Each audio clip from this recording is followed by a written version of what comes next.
刚从日本旅游回来啊，我想说一些大实话，他们跟想象中的差别实在是太大了。那第一就是日本就是日本啊，这个国家小巧的像现实版的一个小人国一样，无论是精美的一个窗户，还是井井有条的一个餐厅，处处呢都洋溢着细腻和精致之美。那第二就是服务周到，但是有些繁琐啊。衣物呢在那边并不昂贵，饮食比较清淡，住所呢都非常狭小，但是呢打车费用是非常高昂的。那第三就是日本是一个中西文化融合的矛盾体，虽然说引进了西方的科技和管理模式，但是他们那种传统的观念价值观呢依旧是根深蒂固的。那第四就是日本的男人经常打扮的非常的整洁，包括利落啊，许多带孩子的爸爸呀看起来也是年轻的令人惊讶。不知道呢，他们是真的年轻，就是早早的就成为了父亲，还是他们的穿着打扮呢使他们看起来年轻啊？第五就是日本人对降温项链的一个喜爱可见一斑，便利店里面呀随处都是销售的这种东西的啊。尽管我认为携带有一些麻烦，所以说没有买，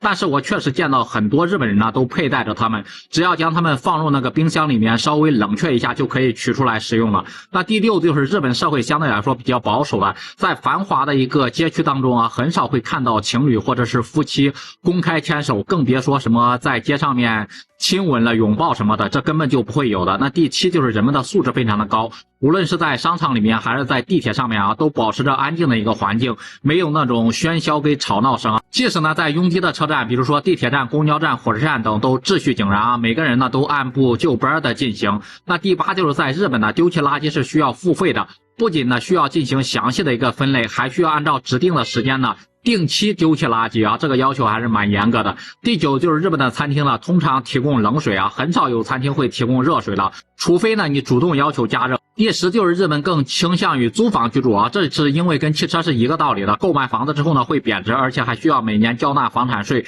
所以说呢租房是更加划算与方便的。第11就是在日本的街头，似乎更多的就是年长的一个工作者啊，这里的年长并不是指普通的老年人，正如韩国的街头几乎没有孩子一样，日本的街头呢到处都是年长者啊。第12就是日本的公共场所是禁止吸烟的，即便是在偏僻无人的一个大马路上也是不允许吸烟的啊！吸烟呢，只能够在专门的一个吸烟室、专门的一个区域内进行。便利店门口呢，通常都设有那种吸烟区，然后供人使用。第13就是出租车呢，看起来都非常的小，但是呢，打车费用呢都非常昂贵啊。尽管呢地铁也不便宜，但是打车费用呢大约是国内的10倍到20倍啊。所以说呢，基本上在日本那边打车呢花费是极其昂贵的。第14就是日本人喜欢使用那种透明的白色的长柄雨伞，几乎呢都是人手一把，用途多样，也是非常实用的。第15就是日本人呢不太爱开那个窗帘，白天呢拉上窗帘然后开灯，因此呢他们对房子的朝向呢没有太多的要求，南北朝向一样都是非常受欢迎的。第16就是日本呢拥有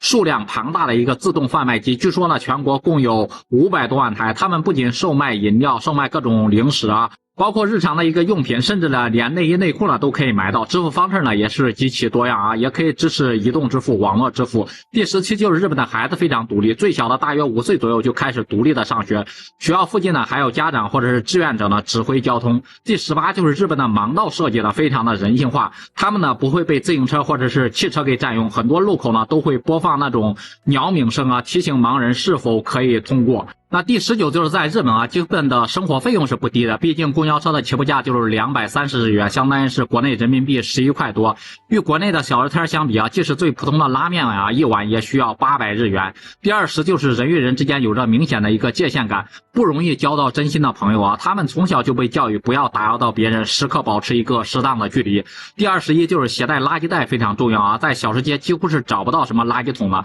只能够将垃圾呢揣在自己的包里或者是手上，因此呢备一只垃圾袋呢那是非常的方便的。第22就是日本的交通呢那是非常的发达和便利的，常见的公共交通方式呢包括那种新干线、什么基亚、什么私人的一个铁路，包括地铁、公交、出租车、路面电车等等，全部都是有的啊，一应俱全。不知道呢大家有没有去过日本这个国家，都有什么样的印象？如果有机会您会去日本旅游吗？也欢迎在评论区里面留言讨论。